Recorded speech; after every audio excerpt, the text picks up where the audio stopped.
오늘도 하나님께서 은혜 주실 줄로 믿습니다. 제가 서두에 이런 말씀을 드리고 싶어요. 범사에 너무 집착하지 마라. 범사에 너무 집착하지 마라. 집착이라고 하는 단어는 긍정적인 의미로 쓰여지는 경우는 거의 없어요. 대부분 보면 그 단어는 아주 부정적인 의미로 쓰여질 때가 굉장히 많이 있습니다. 그래서 별로 좋은 게 아니에요. 우리가 소유도 마찬가지라고 생각합니다. 어느 목사님이 그 하나님의 주권 또 하나님의 소유권에 대해서 설교를 했어요. 이 설교에 대해서 반감을 가지고 있는 어떤 부자가 목사님을 자기 집으로 초청을 했습니다. 점심 식사를 잘 대접하면서 자기가 얼마나 가난했는지, 얼마나 죽어라고 곡고생을 해서 여기까지 왔는지 이런 것들을 쫙 하면서 설명을 했어요. 그리고 그 성공의 증거로서 자기가 얼마나 넓은 집을 소유하고 있는지 대저택을 한 칸 한 칸씩 이렇게 보여주기를 시작을 했습니다. 다 보여주고 난 다음에 그 부자가 뭐라고 얘기했냐면, 목사님, 이것이 다 제 것이 아닙니까? 그 이야기를 듣고 있던 목사님이 미소를 지으면서 100년 후에도 같은 질문을 할 수 있을까요? 그랬어요. 그러니까 거기에 대해서 아무런 답변도 하지 못하는 거예요. 여러분, 오늘날 우리가 그 손에 쥐고 있는 것, 얼마 후면 그 손을 떠나가게 되어져 있습니다. 그 순간이 점점점 다가올 때마다 제가 임상적으로 그 임종 직전에 있는 수많은 사람들을 만나봤습니다마는 그 순간이 딱 되면 이 모든 것이 내 것이 아니었구나 하는 것을 느끼게 됩니다. 심지어는 자기의 생명까지도 이것이 다 하나님의 것이었구나 하는 것을 생각하게 됩니다. 여러분, 우리가 아직 생명 있는 날 동안에 여러분, 하나님께서 우리에게 주신 것에 대하여 감사할 수 있기를 축복합니다. 그리고 내가 가지고 있는 것, 이걸 가지고 저 영원한 하나님의 나라, 하나님의 영광을 위하여 사용할 수 있는 저와 여러분이 되어지기를 축복합니다.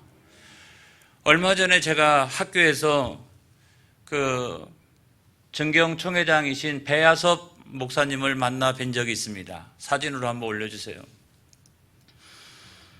저 배야섭 목사님이 그 정경 총회장이신데 그렇게 이야기하는 거예요.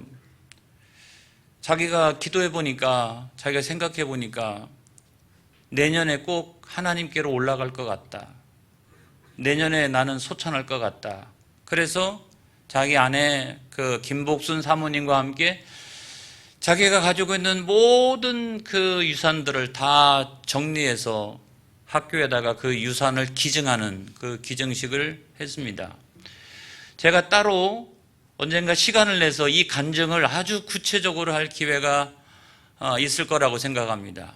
그때 말씀드리기로 하고, 저 유산을 기증하면서 자기 아들이었던 전 총무님 배태진 목사님을 자기 앞에 딱 세워놓고서 3번씩이나 이야기를 했습니다. 너도 그렇게 할 거지? 너도 그렇게 할 거지? 내 아버지가 그랬던 것처럼 나도 그렇게 했으니 너도 그렇게 할 거지? 너도 그렇게 할 거지? 너도 그렇게 할 거야. 얼마나 그 순간이 우리 모두가 감동이 되어졌는지 알 수가 없습니다. 예수님의 삶이라고 하는 것은 무엇인가 하는 것을 다시 한번 철저하게 우리가 다시 깨닫는 그런 은혜의 시간이었습니다. 여러분, 칭찬과 비난도 마찬가지라고 생각합니다.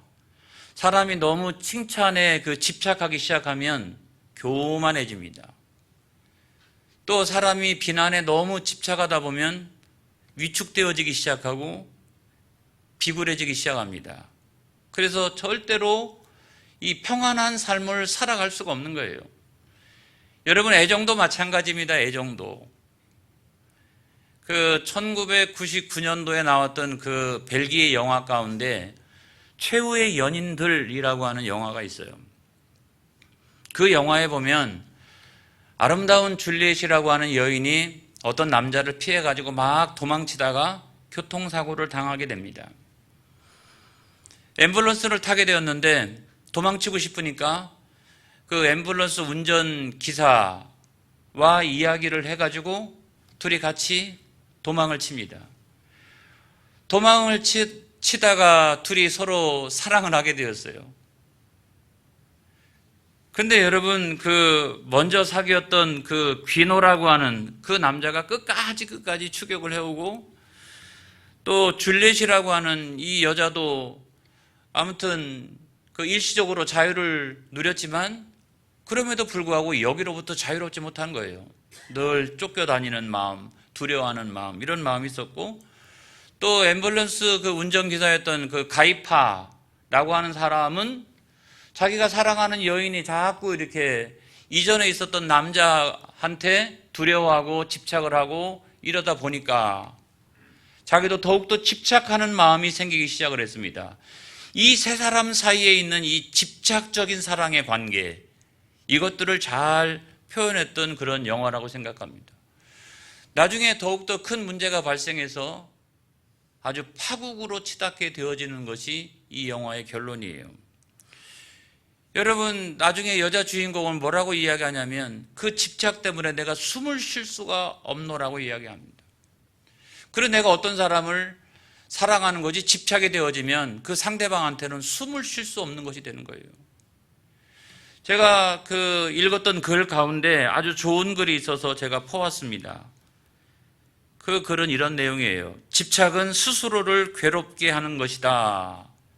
나머지 모든 앞에 있는 내용들을 다 중략하고 뒤에 있는 내용도 빼고 그 핵심적인 내용만 제가 한번 옮겨봤어요. 한번 다 같이 한번 읽어보겠습니다. 사랑은 하되 집착이 없어야 하고 미워하더라도 거기에 오래 머물러서는 안 된다는 말이다.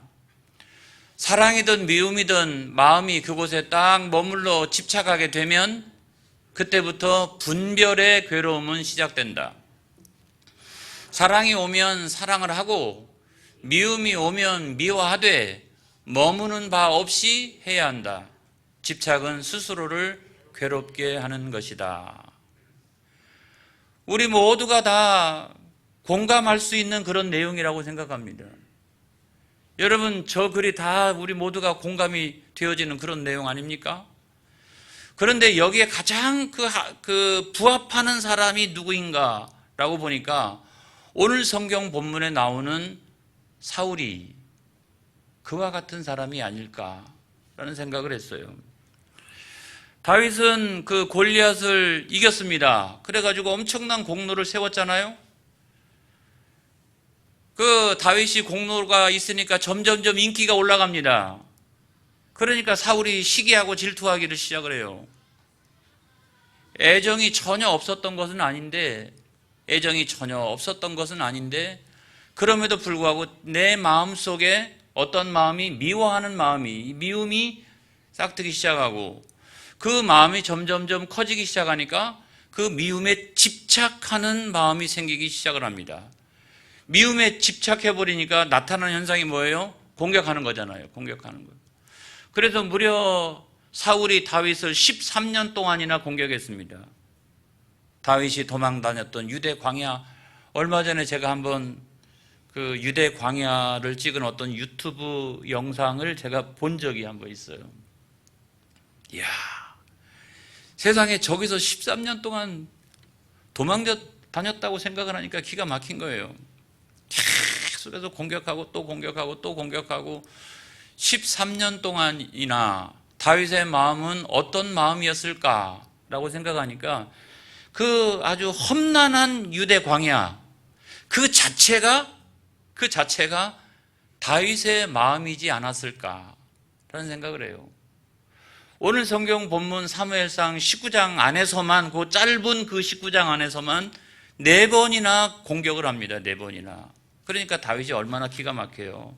여러분, 그러다가 그러다가 사울은 악령에 사로잡히게 됩니다. 그 집착이 계속된 그 미워하는 마음과 그 집착이 나중에는 결국 어떻게 돼요? 그 마음속에 누가 역사해요? 악령이 역사하기 시작하고 악령이 들어와서 또아리를 틀기를 시작을 한다는 거예요. 여러분, 그 사무엘상 18장 10절에 있는 말씀 보겠습니다. 시작.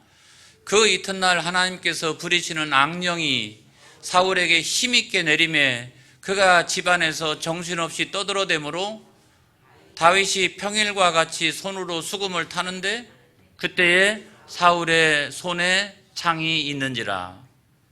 이와 같이 악령이 역사하면 첫 번째 나타나는 현상이 있는데 그건 뭐냐면 생활의 일상성을 유지할 수가 없는 거예요. 낮이나 밤이나 막 이렇게 낮이나 밤이나 떠들어대고 이런 것처럼 뭔가 이렇게 다른 것에 사로잡혀 있는 어떤 현상들이 나타나기를 시작을 하는 겁니다. 그 다음에 두 번째로는 사무엘상 19장 9절로부터 10절까지 있는 말씀을 보겠어요. 시작. 사울이 손에 단창을 가지고 그의 집에 앉았을 때에 여호와께서 부리시는 악령이 사울에게 접하였으므로 다윗이 손으로 수금을 탈 때에 사울이 단창으로 다윗을 벽에 박으려 하였으나 그는 사울의 앞을 피하고 사울의 창은 벽에 박힌지라 다윗이 그 밤에 도피하매. 이런 말씀이 있어요. 그 악령에 사로잡히니까 어떤 현상이 일어납니까? 분노가 분노가 속에서 분노가 막 일어나기 시작합니다. 분노가 극에 달하니까 손에 잡히는 대로 행동하기 시작합니다. 그래서 손에 잡히는 것이 창이었기 때문에 창을 던진 거예요. 만약에 손에 총이 잡혔다라고 하면 총을 쐈을 거예요. 이 분노가 계속해서 누가 시키는 것이다? 악령이 시키는 것이다. 그러니까 내 마음대로 내가 나를 이성적으로 컨트롤할 수 있는 그런 경지가 지나서 이 악한 것이 내 마음속에 역사해가지고 손에 잡히는 대로 생각나는 대로 떠들고 그 다음에 그걸 가지고 행동하도록 그와 같이 인도를 한다는 거예요. 그래서 제가 서두에 그런 말씀을 드린 거예요. 범사에 너무 집착하지 마라. 범사에 너무 집착하게 되면 그 집착함 때문에 누가 역사한다? 악령이 들어올 수가 있다. 악령이 역사할 수가 있다. 악령이 개입하기를 시작할 수가 있다라고 하는 말씀을 제가 드리는 거예요. 너무 우리가 집착하면 안 돼요. 어떤 것이든지 마찬가지예요. 그래서 신앙생활은 보고만 해서 뭐 하는 것이다? 자유함을 누리는 것이다. 그런 자유가 있기를 주의 이름으로 축복합니다. 물질에도 너무 집착하지 않기를 바랍니다. 인간적인 사랑이나 또는 다른 것에도 마찬가지예요. 너무 집착하지 않기를 주의 이름으로 축복합니다. 그런데 여러분 여기서 해석이 딱 하나 필요한 것이 있는데 그게 뭐냐면 이런 거잖아요. 하나님이 부르시는 악령. 이거는 좀 제가 설명을 하고 넘어가야 되겠다는 생각이 들어요. 하나님이 어떻게 해서 악령을 부리실까 말이죠. 그건 뭘 말하느냐? 하나님이 그 악령을 사용하신다. 이런 말이 아니에요, 여러분. 악령이 개입하고 역사하는데 하나님이 내버려 두신다는 거예요. 내버려 두신다는 거예요. 하나님이 개입하면 꼼짝 못하죠. 그러니까 하나님이 영적인 세계에서 맨 위에 있다라고 하면 이 악령은 꼼짝 못하는 거예요. 그런데 하나님이 내버려 두니까 악령이 그냥 자기 마음대로 그렇게 활동하기 시작하는 거죠. 여러분, 우리가 사울의 초기를 한번 생각해 보세요. 하나님의 영이 사울에게 임하심에 그때는요 악령이 역사할 수가 없어요. 어딜 들어와요? 악령이 못 들어와요. 하나님의 영이 우리 가운데 충만히 역사하면 악령이 절대로 역사할 수가 없습니다, 여러분. 그런데 불순종하다 보니까 어떻게 했어요? 하나님이 버리시면 어떻게 해요? 하나님의 영이 떠나가니까 그 빈 공간 안에 악령이 들어와서 온통 사로잡기를 시작을 한다는 거예요. 여러분, 그것이 영적 세계에서 일어나는 거예요, 여러분. 우리가 오늘날에도 성령으로 충만해야 되는 이유가 어디 있느냐? 거기 있습니다, 여러분. 하나님의 영이 온통 나를 지배하게 해요. 그렇게 신앙생활을 해야 되는 거예요. 내 마음대로 내 뜻대로 그렇게 살다 보면 기회를 엿보던 악령이 내 안에 들어오기 시작하고 또아리를 틀고 살아가기 시작하는 거예요. 근데 이 악령이라고 하는 것은 사탄이 아닙니다, 여러분. 사탄 마귀가 부리는 악령들의 이게 복수형이에요. 이게 복수형. 그러니까 악령이 여러 가지로 나타나는 게 사람 속에 여러 사람들 속에 역사할 수 있고 여러 사건들 가운데 역사할 수 있는 거예요. 사탄이 자기 수하로 두고 있는 악령, 이 악령들인 거예요. 그래서 여러분 이것이 성도들을 공격할 수도 있고 성도들에게 어려움을 가져다 줄 수도 있고 그럴 수도 있어요. 그래서 우리가 세상에서 괴롭힘을 당할 수도 있어요. 근데 문제는 뭐냐면 오늘 성경 말씀의 포인트는 어떤 거냐면 이런 거예요. 우리가 참된 신앙을 소유하고 있으면 하나님이 반드시 지켜주신다, 보호하여 주신다 라고 하는 것이 오늘 성경 말씀의 가장 핵심적인 그런 결론인 거예요, 여러분.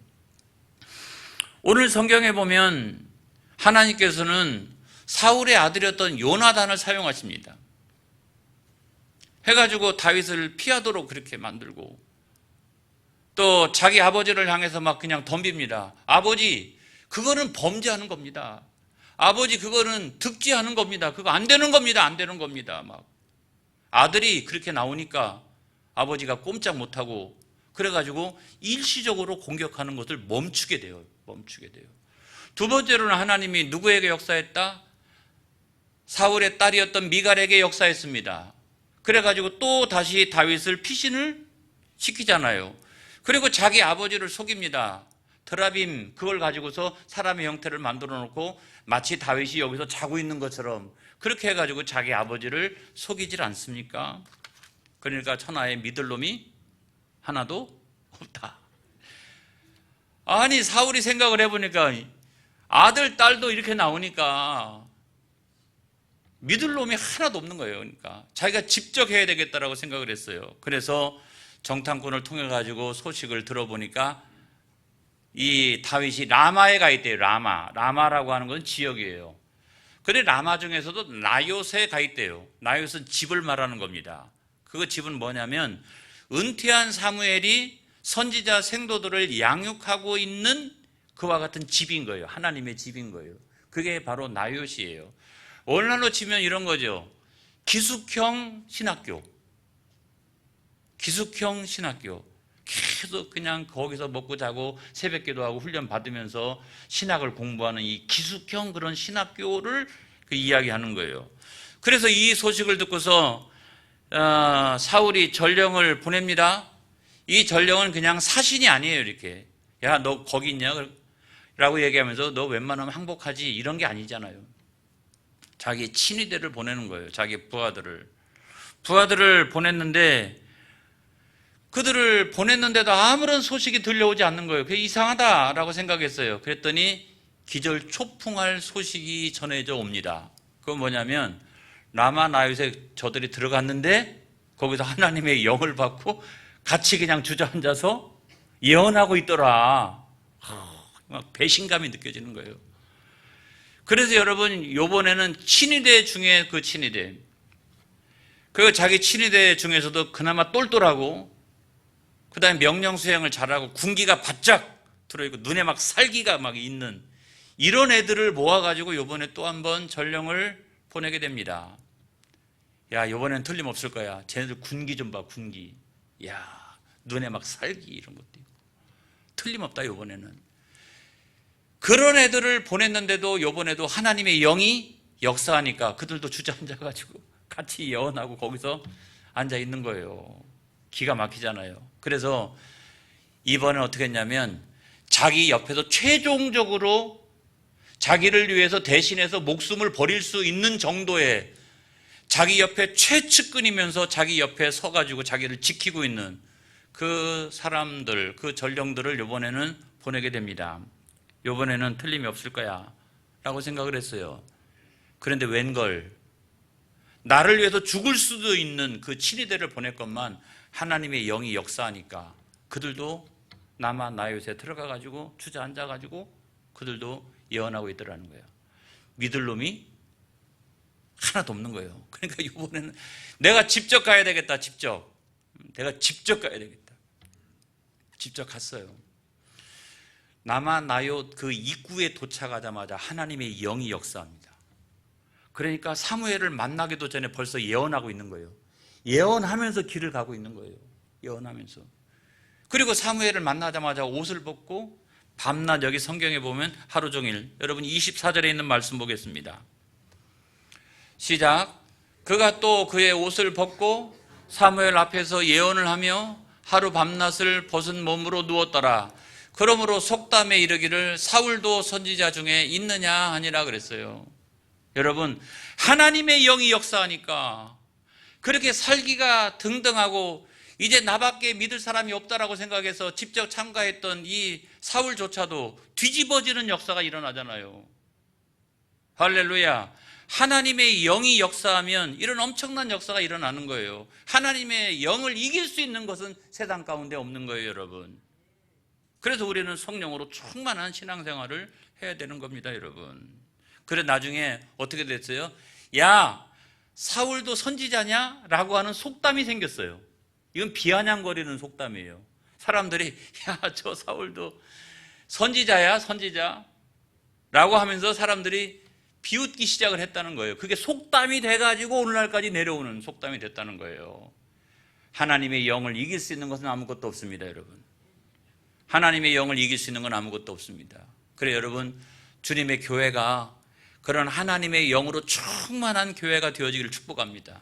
사랑하는 성도들이 한 사람 한 사람이 그런 하나님의 영으로 충만하기를 주의 이름으로 축복합니다.